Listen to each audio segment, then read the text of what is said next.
Pues para los ciudadanos de esta región siempre será interesante conocer qué posible diagnóstico sobre esta situación podemos contar. Bueno, así como muchos departamentos de Colombia, el departamento del Casanare no ha sido ajeno al conflicto armado. Hemos recibido desde la vigencia de la ley aproximadamente 1000 solicitudes de restitución de tierras, unas ya cuentan con decisiones de fondo y estudios, otras están en estudio. Actualmente contamos en trámite de 400 solicitudes de restitución de tierras. Hemos radicado aproximadamente 184 demandas de restitución ante los jueces de restitución de tierras y contamos hoy en día con 13 sentencias de restitución de tierras que han garantizado el derecho a la restitución material y jurídica de tierras en el departamento de Casanare. Se han beneficiado con estas 13 sentencias aproximadamente 43 personas del departamento que con toda la articulación y coordinación interinstitucional queremos llegar a que estas familias vean materializado ese derecho de restitución de tierras con la entrega de los predios y también con el cumplimiento de las órdenes judiciales que los jueces de restitución pues establecen en la sentencia, ¿sí? Entonces nosotros hemos venido trabajando de manera coordinada con las demás entidades del SNARIS, que son las entidades que la ley de víctimas y restitución de tierras pues nos ha convocado para lograr garantizar ese derecho fundamental a la restitución a las víctimas de despojo y de abandono en Colombia. Y pues bueno, aquí estamos cumpliéndole a las víctimas del Casanare, realizando un trabajo juicioso y de mayor calidad en el estudio y en el análisis de los casos que tenemos actualmente. No es un proceso fácil, es un proceso mixto que digamos que se compone de varias etapas, una etapa administrativa que lidera la unidad de restitución de tierras, una etapa judicial, que es cuando le entregamos ya el caso a un juez de la República, quien es la autoridad que finalmente va a decidir sobre el reconocimiento de ese derecho de restitución de las víctimas de despojo y abandono acá en el Casanare. Y finalmente el juez se va a pronunciar a través de una sentencia reconociendo ese derecho de restitución y convocando a las demás entidades del SNARIS para garantizar la materialización de este derecho a las víctimas del despojo y abandono en el marco del conflicto armado. ¿Tenemos un cronograma, un tiempo de cuándo se cumplirá todo ese proceso? Bueno, digamos que la ley tiene establecidos los términos de cada una de las etapas, o digo, de cada una de las fases, ¿sí? Esto tienen ustedes que tener en cuenta que no es un trabajo fácil, que es un trabajo que convoca el liderazgo y digamos que también el compromiso de varias entidades.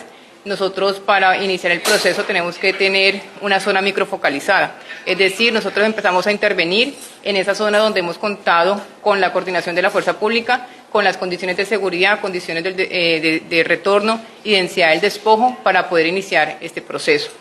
Cuando ya Fuerza Pública nos microfocaliza una zona, nosotros el proceso empezamos a estudiarlo en un inicio del estudio un poco más formal, recabando todas las pruebas necesarias para finalmente decidir si se va a inscribir ese predio en el registro. Una vez definamos que tiene vocación de inscripción, tenemos que ir al predio a comunicar que estamos iniciando un proceso de restitución y a georreferenciar el predio, es decir, pues a medirlo.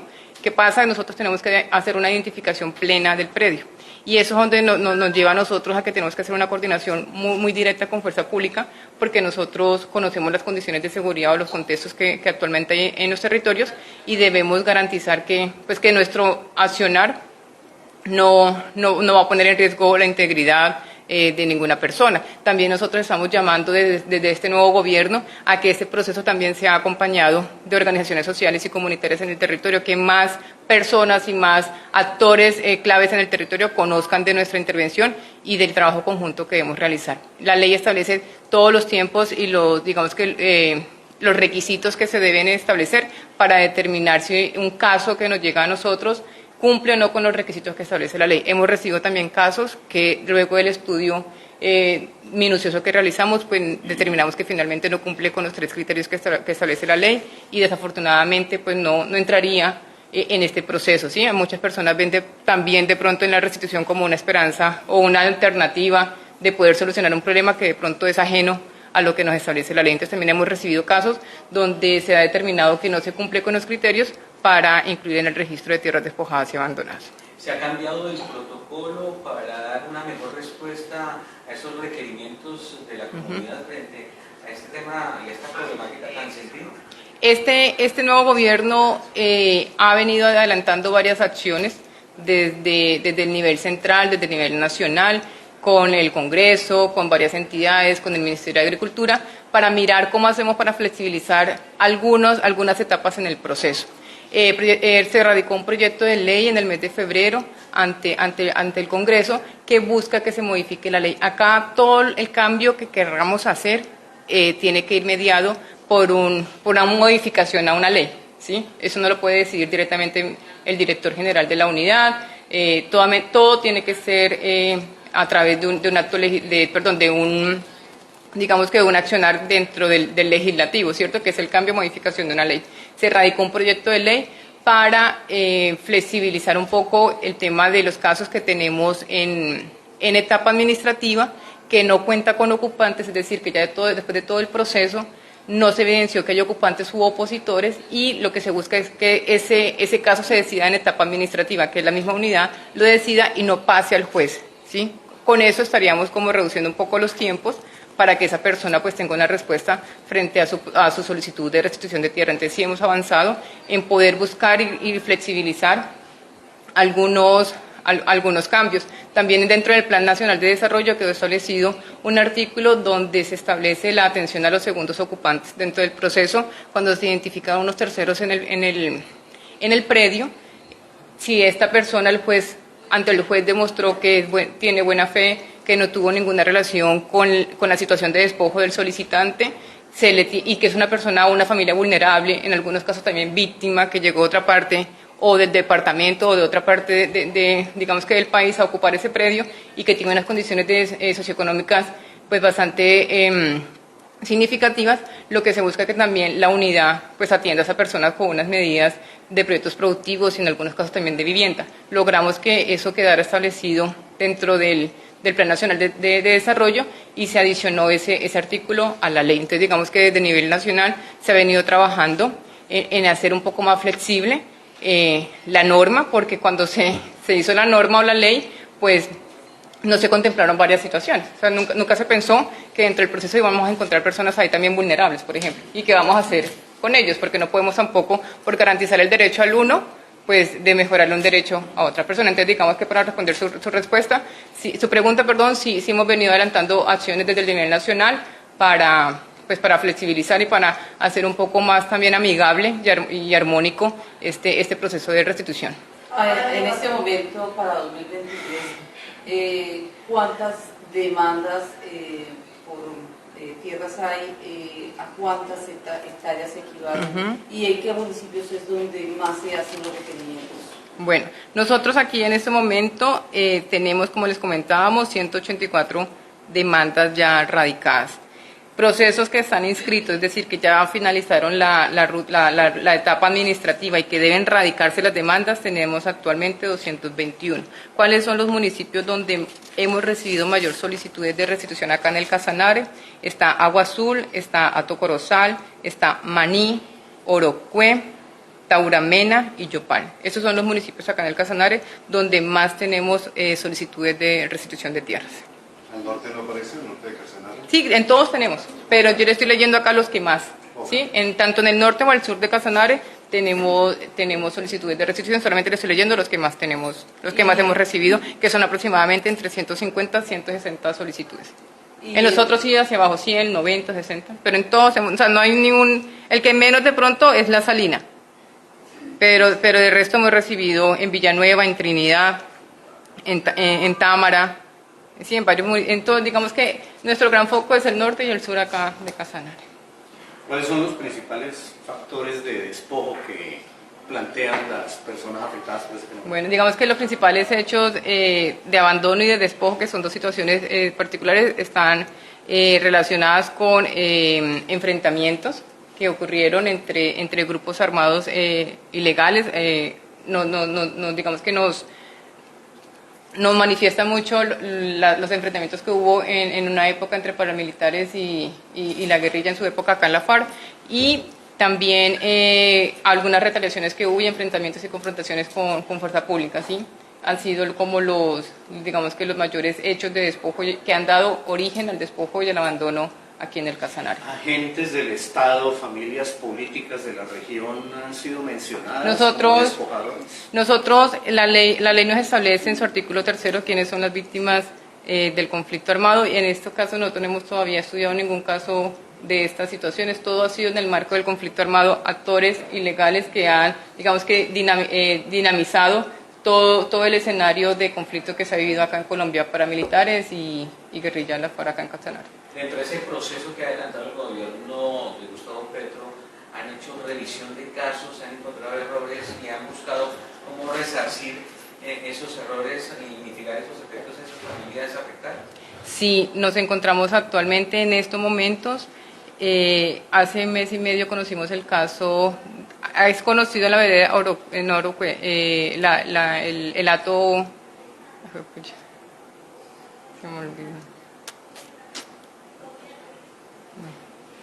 Pero sí tenemos un caso de una solicitud que decidieron de manera negativa en la Dirección Territorial del Meta, que abarca 45 personas, en Atomare, y luego del estudio que hicimos, identificamos que en ese momento no se ajustó la decisión y reabrimos el caso. Reabrimos el caso porque consideramos, también con los nuevos lineamientos que hay, porque también una de las iniciativas que tomó este nuevo gobierno fue llegar y revisar cómo se estaban tomando esas decisiones, ¿cierto? Y crear como lineamientos más garantistas con relación a los hechos de violencia que ha sufrido cada una de las familias víctimas.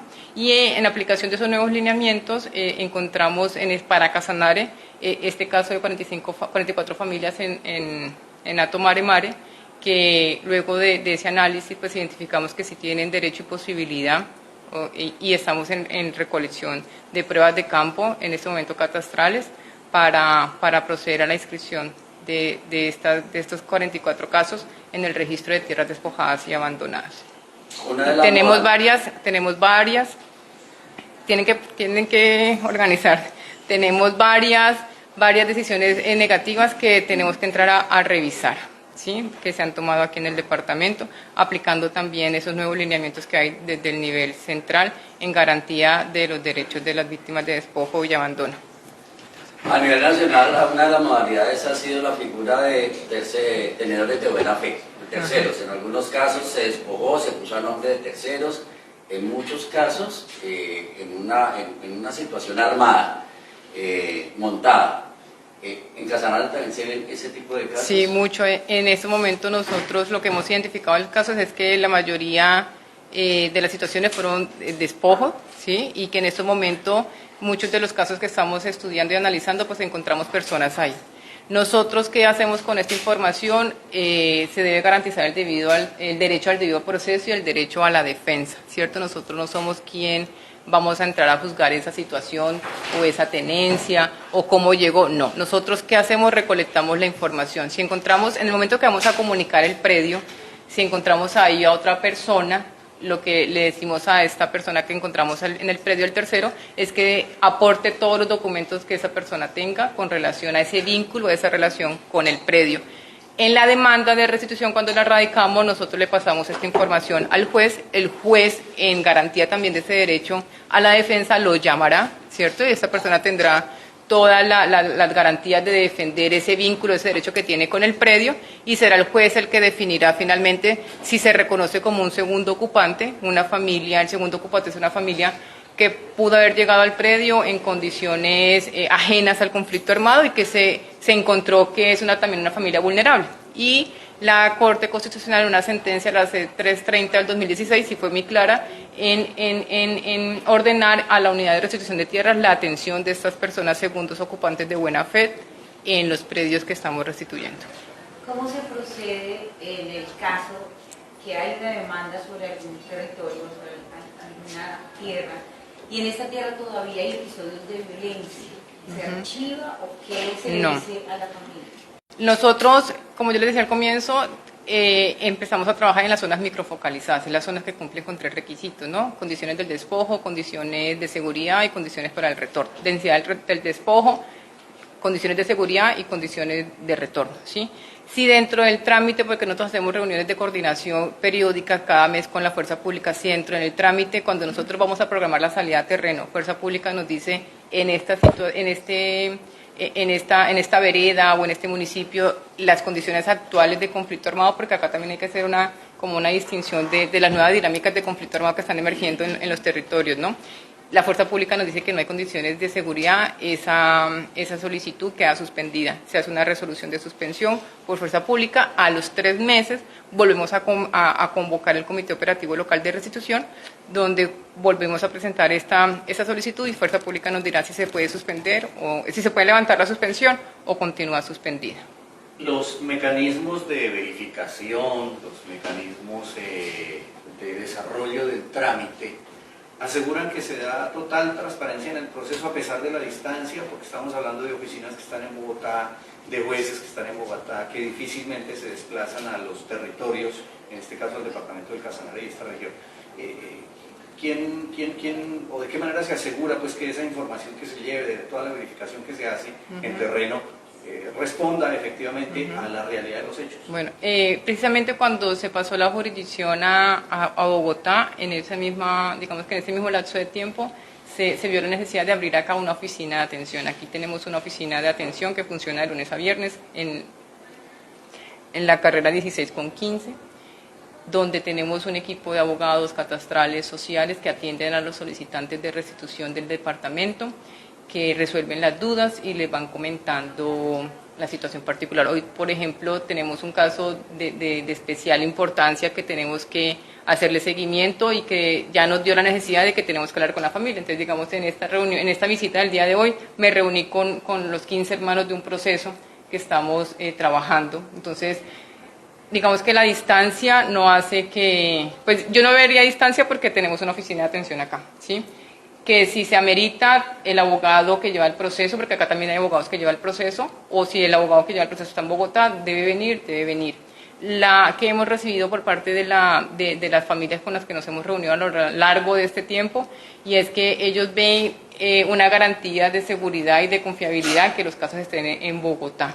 Es lo que la comunidad nos ha referido, que el juzgado sea Bogotá, que el tribunal sea Bogotá, que la decisión se tome directamente de Bogotá. Ellos lo han, digamos que esta decisión de cambio de jurisdicción la han celebrado y la han respaldado totalmente. Es más, creo que este inicio de este estudio se dio también por varias situaciones donde los mismos solicitantes nos pidieron que se hiciera como esa viabilidad de cambio de jurisdicción y que se manejara todo desde Bogotá por temas de confiabilidad más en la información. Pero para aclararle, acá sí tenemos una oficina de atención de la unidad de restitución de tierras. ¿Quién investiga o ante quién se denuncia la eventual conducta que alguien considere no es adecuada de alguno de los funcionarios que tenga que ver con el desarrollo de una de las diligencias del proceso? Durante todo este proceso, nosotros mismos, si conocemos de alguna situación que no va contra la ley, ese mandato legal y constitucional que tenemos, nosotros hacemos las respectivas denuncias. Además, apenas llegó este gobierno,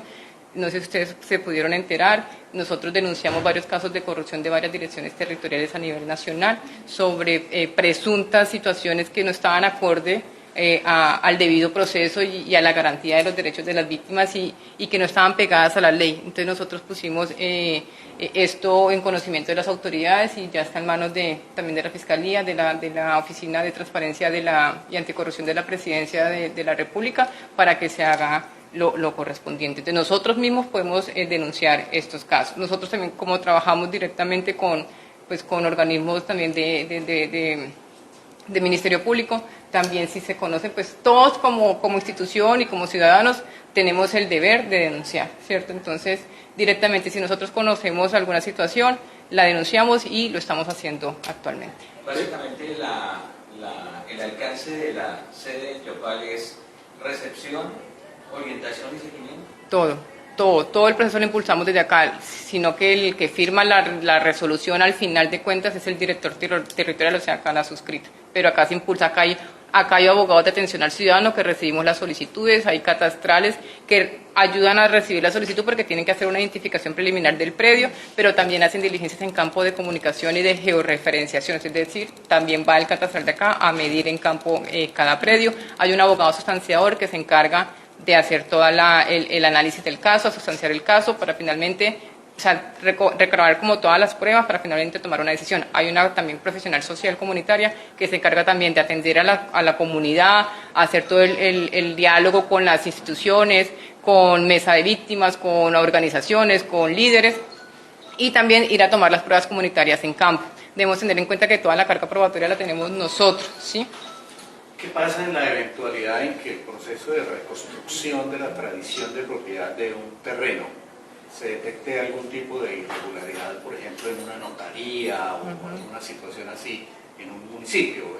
¿Qué tan fácil es ese levantamiento de esa acervo documental y qué sucede cuando de pronto se detecta que hubo una adulteración de escrituras o hubo alguna maniobra indebida en algún despacho oficial para avalar la supuesta legalidad en la propiedad de un terreno? Si llegamos a considerar con todas las pruebas que se dio en el marco del conflicto armado, estaremos hablando de un despojo administrativo. La ley contempla que uno de los requisitos es que sea víctima de abandono y que sea víctima de despojo. Y modalidad de despojo hay varias, ¿sí? El despojo material, el despojo administrativo, el despojo judicial, porque también se han dado situaciones, digamos no acá, pero sí lo que ha sido la parte norte de nuestro país, y se han presentado varios casos de despojo judicial, despojo administrativo.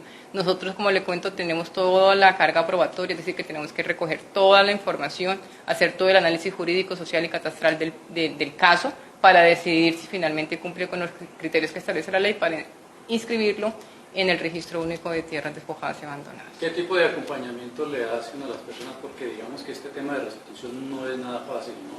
No. Ir a reclamar una tierra después de que fue despojado, sobre todo a la fuerza. ¿Qué tipo de acompañamiento le hacen? De pronto Casanare tampoco se ha presentado, ¿no? Pero ¿qué tipo de acompañamiento le hacen a las personas cuando están en ese proceso de restitución y son amenazadas? Cuando hacen la solicitud y son amenazadas por grupos al margen de la ley. Nosotros en ese caso tenemos que activar toda la ruta de protección con nuestro equipo. Nosotros tenemos un equipo de seguridad que articula y coordina todas esas acciones cuando se presentan algunas amenazas a la vida e integridad física de nuestros solicitantes, y activamos toda la ruta de protección con la Unidad Nacional de Protección.